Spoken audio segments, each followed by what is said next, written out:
Okay, ladies and gentlemen, thank you for joining us for the second session of the day. So I'm delighted to introduce the first speaker of our afternoon panel. The general title of the panel is Navigation, Exacerbation and Transformation. And it's a great pleasure to introduce Dr. Veronika Williams of the University of Oxford.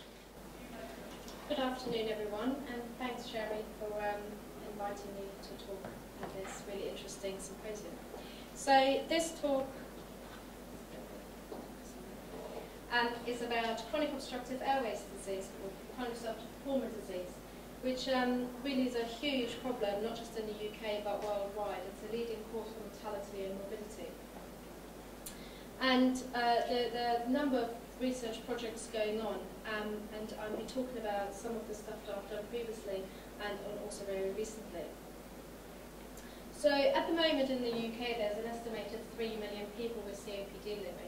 But that number is wildly underestimated, mainly because its sort of main symptoms, breathlessness, cough, particularly breathlessness on exercise and vigorous activity, and the fact that COPD mainly affects older people and those who are smoking or ex-smokers are often related to the fact that people think, oh well, I'm just getting older, or I've got a smoker's cough.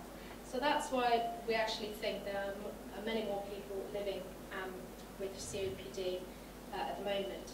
Because of its main cause being smoking, it's an increasing risk, increasing prevalence also in low-income countries. It's a disease where there is no cure, so it's a long-term condition really where the main aspect is to maintain quality of life, to maintain current functioning, and to stop any progression. So COPD is marked by these exacerbations, these acute episodes of people getting increased breathlessness, often having infections and so on. And we know that they often don't regain their previous health status once they've experienced these exacerbations. In typical treatment for people with COPD, inhalers, or these sort of puffers that they use. Some people will have oxygen in their homes that is either piped in their house, so they're basically using that for about 15 hours a day, so they're constantly hooked up to the oxygen. And then, particularly for treatment of exacerbations, they use oral antibiotics and or steroids.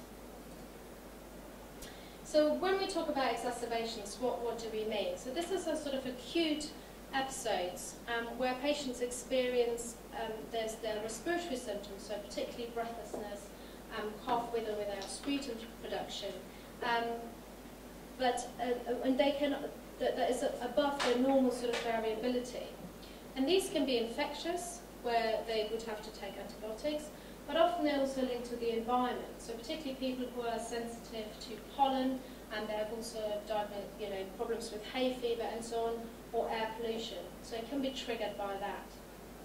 We also know that 1 in 3 patients are readmitted within a month of having had a hospital admission for exacerbations. So the more exacerbations you have, the more likely you are to have another exacerbation.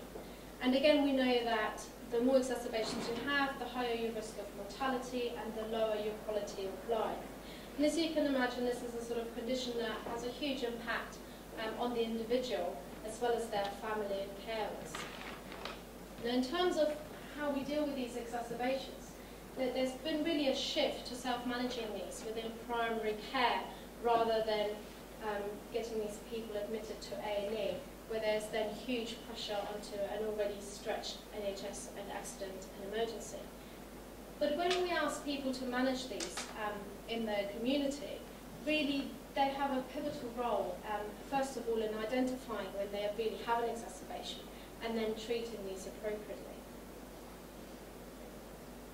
But the huge sort of problem here is really that even amongst clinicians and researchers, there is no consensus on how we could really define exacerbations, what that constitutes. And it's particularly problematic because we know that patients really struggle with that terminology, and we still don't really know how they recognise these exacerbations. But we do know from some previous research, particularly by Adams, that actually patients do know roughly when these things happen. So clinicians usually define exacerbations as an increase in symptoms, so breathlessness, a cough, and sputum production, particularly if it's discoloured, from a sort of normal, their normal kind of rate, over a period of days. So what do we know already about how people experience COPD and exacerbations? And I'm going to talk about three main aspects, so then links to some of the data I'm going to show you later. So the first one is breathlessness. There's a very interesting meta-synthesis by Harrison and colleagues that looked at patients' experiences of breathlessness, particularly during exacerbations. And they particularly looked at the qualitative literature. So from the patient's perspective, from their experience, how they lived through these episodes of acute breathlessness. And they identified these two themes in the published literature. The one that there was a huge emotional component when experiencing acute breathlessness. And we know this already even within stable COPD, that people have high levels of anxiety when they experience breathlessness and panic. And as you can imagine, if you suddenly, your ability to breathe is impaired, people do panic. There's sort of sensations of suffocation and so on that have been described by people themselves.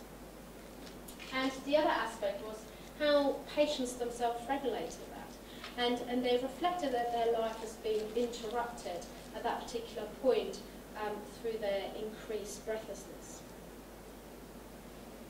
I've previously done some research looking at how patients with COPD experience activity, particularly physical activity. Because of the problems with the experiences of breathlessness that is heightened by taking part in physical exercise or even just day-to-day walking, day-to-day activities, particularly things like bending down, walking up hills, walking up stairs. So they're very severely limited. But actually, these sort of physical activities are still really important to patients with COPD. They still need to have the feeling to be able to get out. So at the latter stages of COPD, people often feel housebound, and that compounds the problem of knowing that they've got this condition that doesn't allow them to go out. But the other interesting thing is that actually it's the physical activity that makes the illness visible. So often people with COPD, when they're sat in a chair, you often might not notice that there's anything wrong with them because their breathing is fairly regular. They don't have to use any additional efforts to breathe. It's the minute they have to get up and walk anywhere or do any sort of physical thing that suddenly you realise that person is getting incredibly breathless. And so for people themselves, that's the point where really the impact of the disease is so huge that it becomes visible to them how disabled they are. And as I said, sort of the environment played a really important role in that. So being indoors reminded them really of their disease, the fact that they could not go outdoors. And this might just be for practical reasons as much as anything. For those people who did use long-term oxygen therapy, there were all those practical considerations about using portable oxygen to be able to go out and so on. We've also done some recent research which this presentation is linked to, and it was part of an RCT looking at a digital health intervention to how patients with COPD support their self-management. And we asked patients to use oximetry. So this is a little clip that you put on your finger and it measures the oxygen that is in your blood at any point. Healthy people expect to have a sort of 99%, but for people with COPD this can be much lower. Some people who have severe COPD can have an average oxygen saturation in the high 80s, and that will be normal to them. But what we found is that actually patients were very quickly aware of the variability of their day-to-day sort of symptoms, but also sometimes these oxygen saturations. So, you know, especially when they've been undertaking physical activity. So I'm going to present you some interview data now, which were part of this large randomized controlled trial funded by the Department of Health and the Wellcome Trust. It was a trial trying to test a digital health intervention to support people with COPD in the self-management, particularly during exacerbations. We recruited patients from primary care, so mainly GPs, but also some rehabilitation centres. And I interviewed patients in their own homes, and I interviewed them twice over a period of 12 months. So there's a lot of in-depth, rich data about patients' experiences, both of their self-management, but then also later on about this intervention. Now, when I talked earlier about this meta-synthesis that was published around experiences of breathlessness, what became quite clear was this idea of interruption of people's lives that breathlessness presented.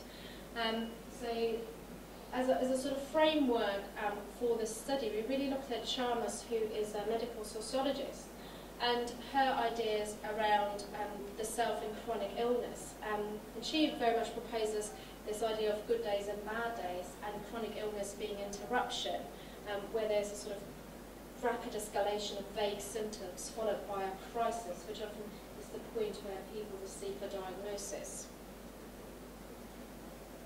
And this is really reflected by some of the data that I collected. So as David says, you know, it comes and goes. You have your good days and you have your bad days. But this was really sort of the variability that people experience as part of their normal life with COPD. Whereas when they talked about exacerbations, there was a sort of heightened, sort of more of a crisis point where they said, you know, I just feel rough, I just feel really rough. So that went beyond the sort of having a bad day. So I looked at that in a little bit more detail, and what we found is that there were sort of two areas in which people used the knowledge of their symptoms and themselves into framing whether they were having an exacerbation or not. And on one hand, these were what we call visible symptoms. Now, they weren't always visible in that sense, but they were measurable signs and symptoms that kind of related to some of the way clinicians would identify exacerbations. And then there was these other groups of signs and symptoms that were more invisible, very subjective, and patients were less likely to communicate to their clinicians.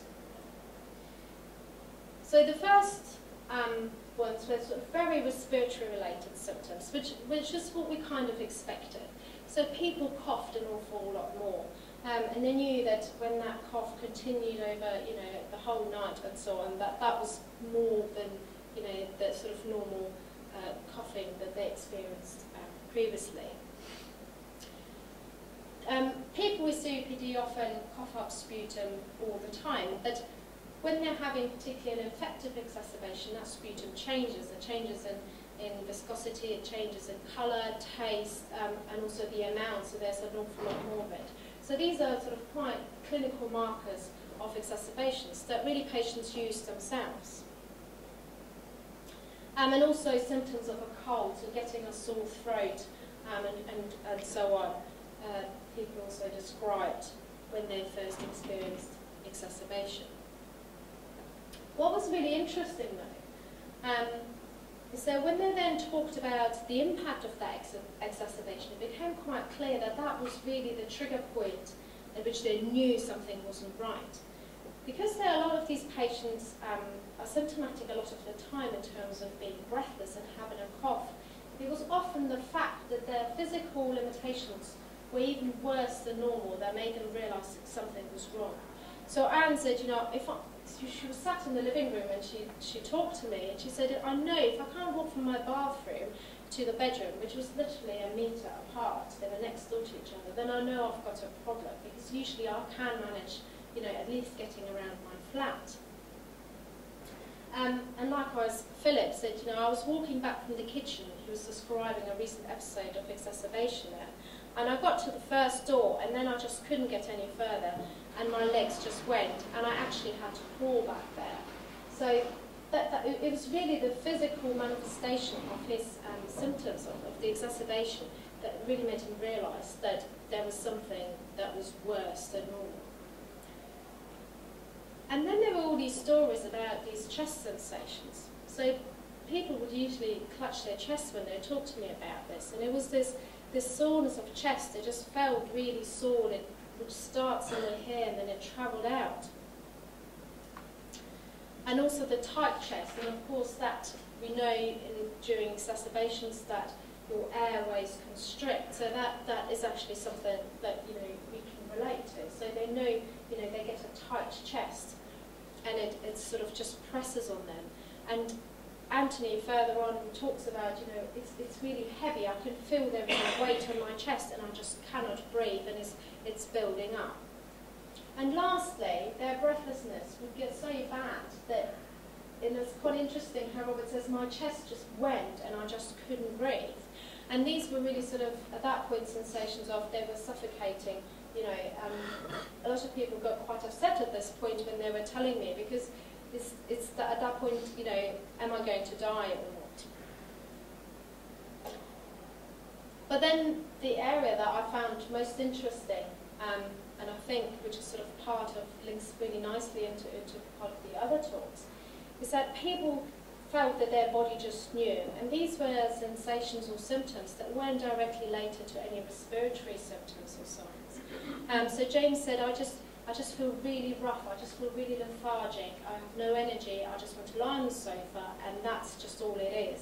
I can't pin it down to any, he didn't pin it down to any sort of respiratory symptoms as such. It was that lack of energy, that being completely worn out, that for him, he knew he had an exacerbation. And it was that, you know in your own body what's right and wrong. I just know when I'm really bad. And again, both Maggie and Richard, they didn't really talk an awful lot about their increased breathlessness, their increased sputum production, which they may well have had. But what really was standing out for them is that they just knew. And then there were a lot of stories about these other sensations. And I particularly like this one, again by Philip. He said, your head just goes completely haywire for a while. So he said when he was having exacerbations, he often didn't know where he was, what time of day it was. He was just really out of it. And likewise, some other people talked about sensations such as, they felt a sort of tingling going down their skin and so on. So again, sensations that weren't directly related to the respiratory symptoms, but for them they knew an exacerbation was imminent. So we then tried to look at, once patients identified that they were having exacerbations, how did they manage these?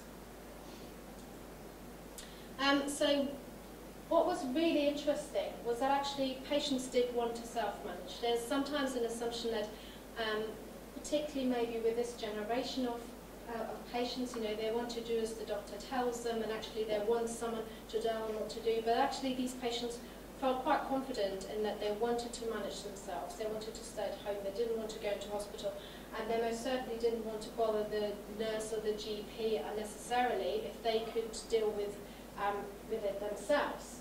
And they also had a range of self-management techniques that they had adopted and learned over time. So Sarah, who was living on her own, she had very severe COPD and she had continuous oxygen in her flat, and she had chairs all around her flat where when she felt really breathless, particularly when she was having exacerbation, she could just stop and lean over them just to give herself a break. And often people with COPD are told, if you go shopping or anything, lean over the trolley because it opens up your chest to breathe. So she adopted that around her house. And then, of course, there's that question, well, when do you know when to start medication? And there is that knowing again. So, again, participants just said, I just know, when it becomes unbearable, I just know when I have to take them. I just know exactly when it's time to take these antibiotics. So, again, in their retelling of these stories, there wasn't a particular point where they said, oh, I'll wait exactly so many days, and then when the sputum changes colour and so on. It was more of a, I just know when it's the time to take these. Now, part of the management was also self-monitoring, because of course there comes a point where you ask participants to have to make a judgment whether these antibiotics and steroids that they're taking are making a difference, whether they're getting worse, whether they are working. And that's that's exactly what participants did. So they monitored themselves, and I'd like to add at this point they did not have any monitoring equipment, so they were just monitoring themselves, you know, mainly sort of thinking about how they were feeling. And they also had to make a judgment of when they would take the antibiotic and when they would take the prednisolone. So prednisolone is the steroid. So some patients were told, you know, start off with a steroid, and then they would see whether that had an effect. And only if they felt that that didn't make an improvement would they then start taking the antibiotic.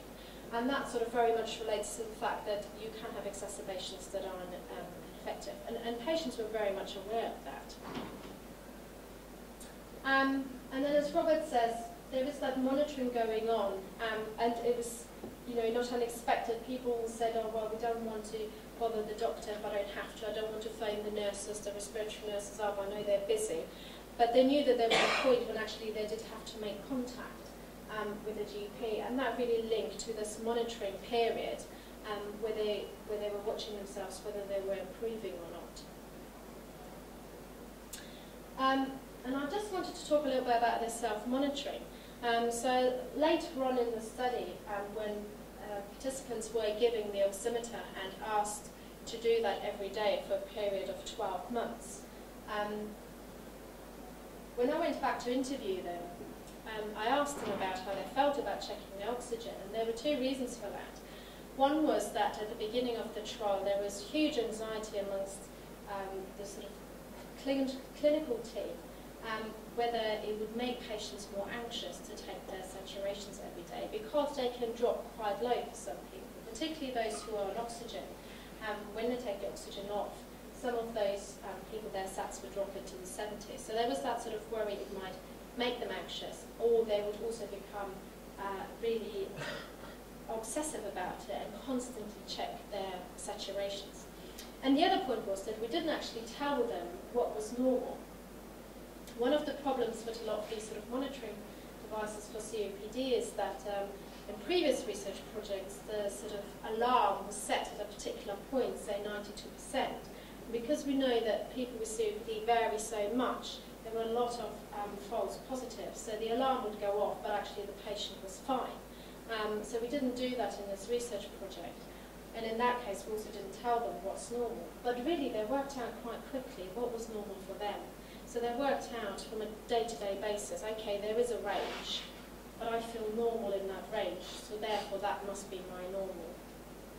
And even when that range was quite big, from 89 to 96, because of course it depended whether people had just walked up the stairs and so on. And I thought that was quite interesting, and I think yesterday in one of the talks someone was talking about, you know, are we giving patients too much information, and that importance of people making that self-discovery of knowledge, and actually that was part of it. They discovered themselves what was normal for them, rather than us telling them, okay, this is, you know, a healthy person that's 99, you know, you have no chance of ever getting that, so work out what's, you know, normal for you.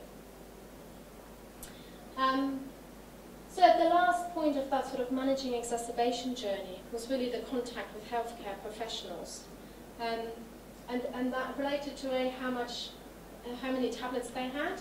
So once they'd run out of the antibiotics and it still hadn't cleared up, they had to go back to the GP to either get a repeat prescription or actually say, okay, these antibiotics aren't working, we need to try something else. And again, you know, they take whatever they have at home, and if after that course of drugs there is no improvement, they will go back to the doctor.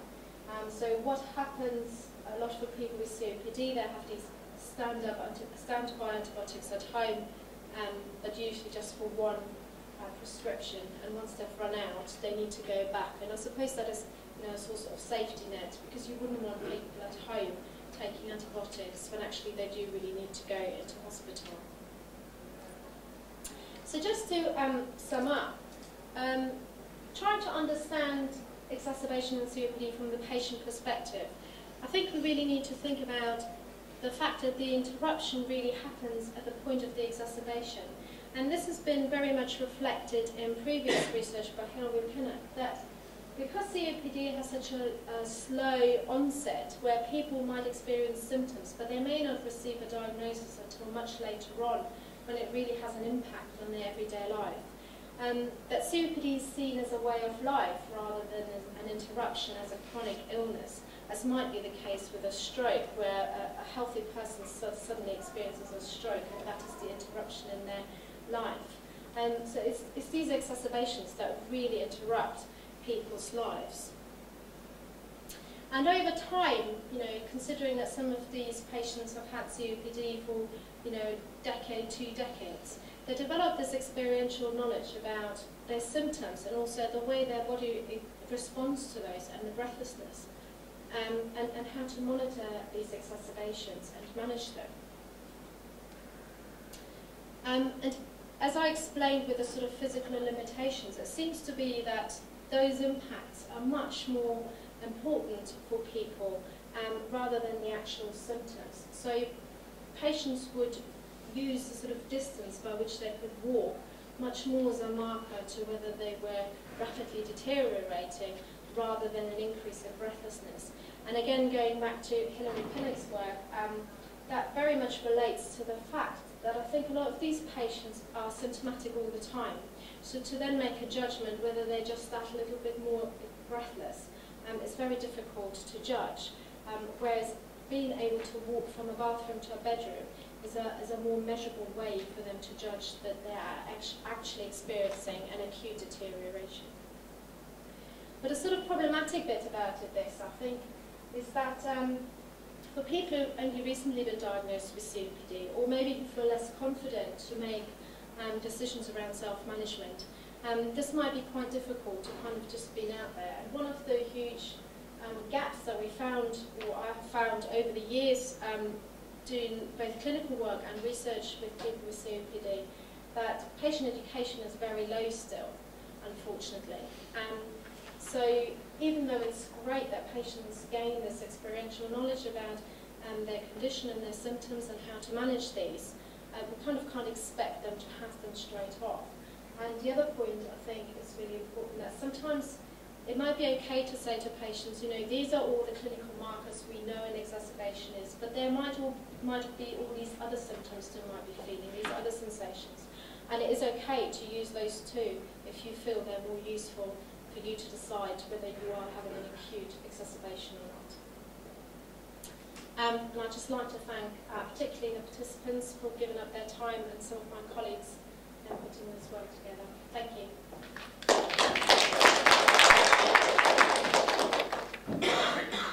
Fantastic, thank you very much. So we're going now to have 20 minutes for questions in order to retain a little time at the end to have a plenary question session with all the speakers for this afternoon. So if I could take the first question, please. Yes, Scrum.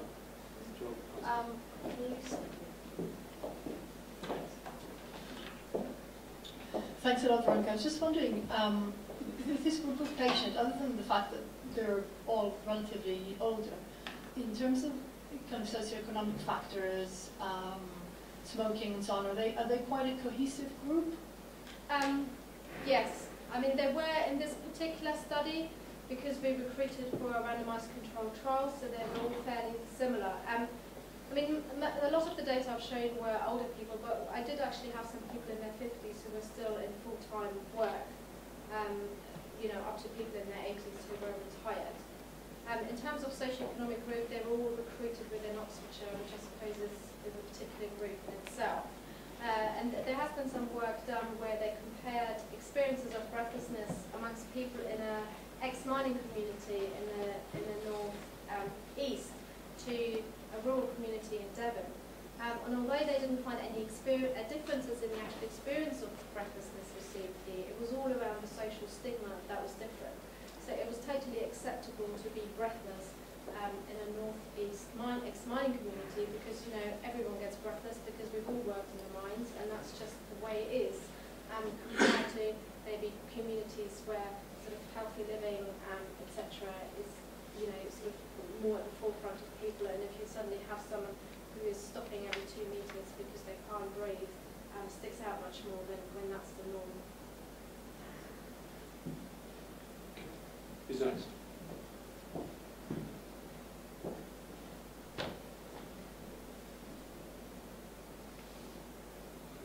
ask a question myself then, if you don't mind. So one thing that I thought was very interesting was this remark you made about the link between the age of the patients and their attitude towards the doctors involved. If you, let's say, guess, if you had to guess, how do you think these kind of results will change as a new generation acquires these diseases, ones who had a very different doctor-patient culture? Well, the hope is that with people less likely to take up smoking, that maybe we won't see COPD in 20, 30 years' time.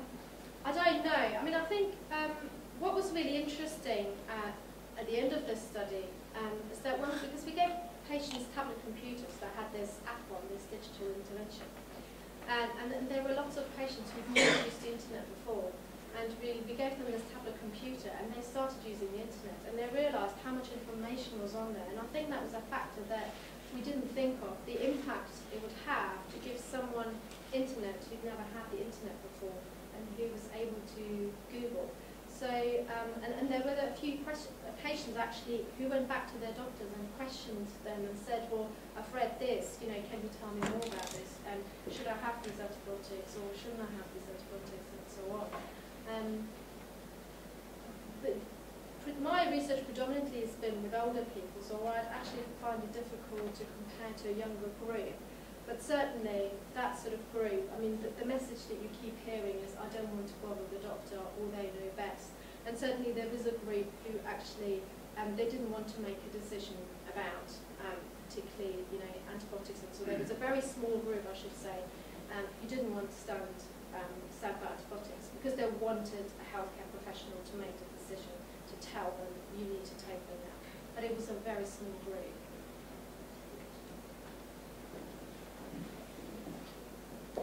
Thanks for the talk. So I'm a psychiatrist. It's been a while since I thought about breathlessness very much. But I remember, as a medical student and as a young, recently qualified doctor, that when I went to learn about respiratory disease and so on, I did notice that there was quite a difference in the way in which symptoms, experiences were described according to the textbook you read. So I was a great fan of reading Harrison's textbook of medicine, because there was much more of this sort of descriptive phenomenology, if you like, of breathlessness in it. And I liked your distinction between visible and invisible symptoms. There's sort of background experiences that you can have in exacerbations of COPD, I think are important. And I just wondered whether you had any thoughts about not just learning about patients' experiences of managing their own exacerbations, but how that quite detailed listening to symptomatology has a role in education, in clinical education. Yes, absolutely. And I think one of the, so I have a background in respiratory nursing, and I think one of the points that patients always make is that you don't know what it's like to feel this breathless. And I think as a healthcare professional, it is quite easy when you see people who are breathless all the time to kind of see that as the norm. And I think it's that listening to how that breathlessness feels to a particular person, and that can be different to each of them. And I'm going back to the age thing, actually, what's quite interesting is that breathlessness for people who are in their 80s can be very different to people in their 50s. To do with that sort of aging process, it's accepted as part of getting older, and that's part of the problem why COPD is so underdiagnosed, because a lot of patients, over the age of 70 will say, well, I'm 75, I'm not going to be able to run uphill, so what do I expect? Rather than realising that there is a pathology to that breathlessness. But likewise, what's really interesting, having done research with people who've undergone pulmonary rehabilitation, is that they develop such a panic breathlessness cycle that the more breathless they get, the more panicky and anxious they get, which in turn makes them more breathless. And pulmonary rehabilitation tries to interrupt that circle and make people realise that actually breathlessness in itself isn't pathological. It is okay to be breathless to some extent, and people having to relearn that actually it's okay to be breathless. I'm not going to drop dead when I do some activity. But I agree with you. I mean, it's that listening to exactly how it feels for the patient. And I remember teaching a group of physiotherapists, and one of the lecturers who was teaching with me got everyone to use tape to put over their mouth, so there was just a tiny little bit of gap between your lips, just to make people realise, and this was to do with asthma, what it would feel like having an asthma attack and how much space you've got left to breathe.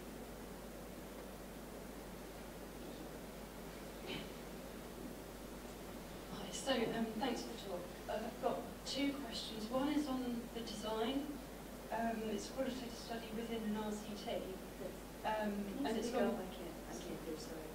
Speak up. Okay, so just to start again then, I've got a question about the study design. So it's qualitative within the quantitative control trial, and it's longitudinal. So are you going to look at differences between people's experiences at the end of the trial, between the different groups? Or is this people's experience regardless of which group they're in? So I interviewed people from the intervention group only, so the people who received the digital intervention. And I interviewed them at the beginning of the study, and in a sense they were their own control then. So I collected their stories of what it was like to live with COPD and manage their exacerbations before we gave them any intervention.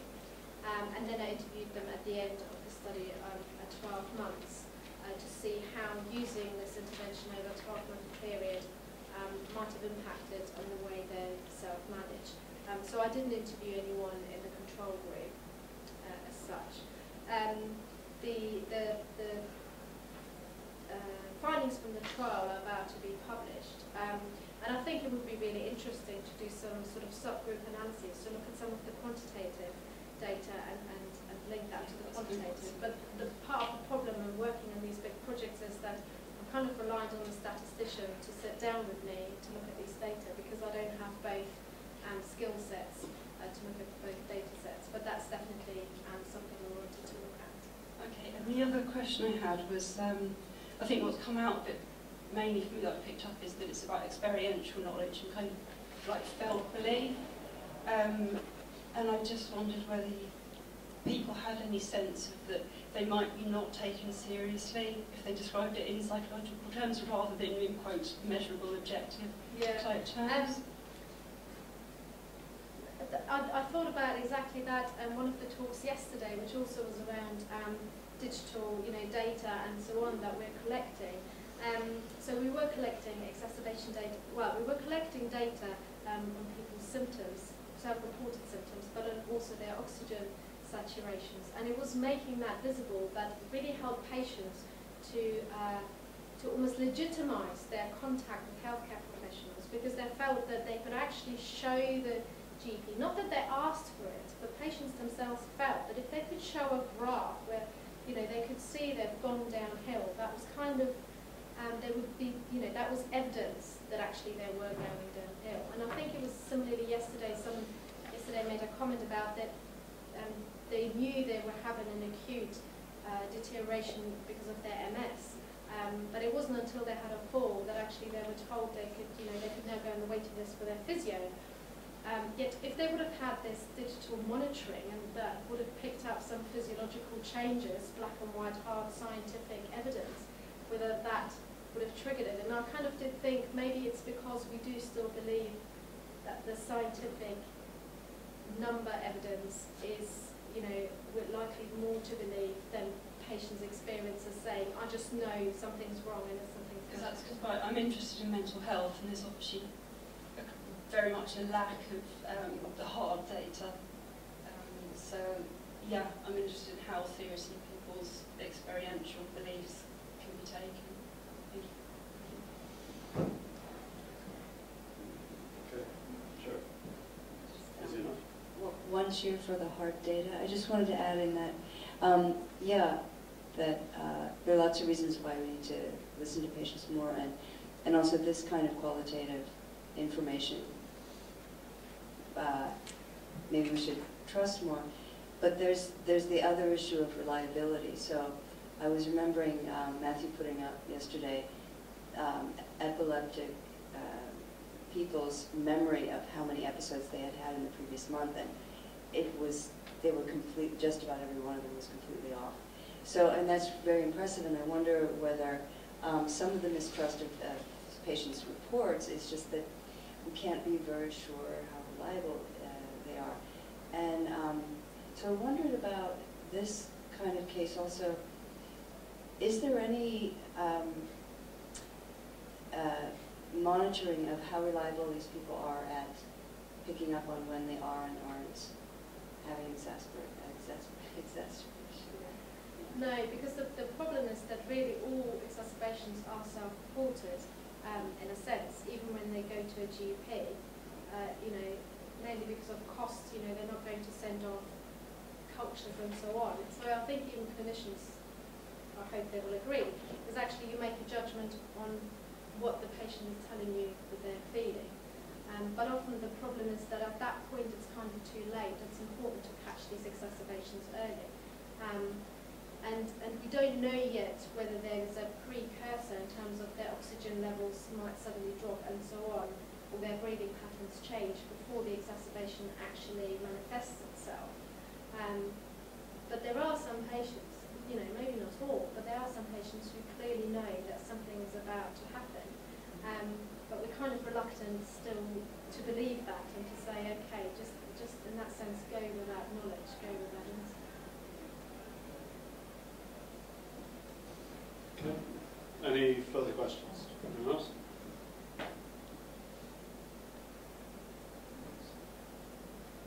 No? Okay, fantastic. So just join me in thanking the speaker.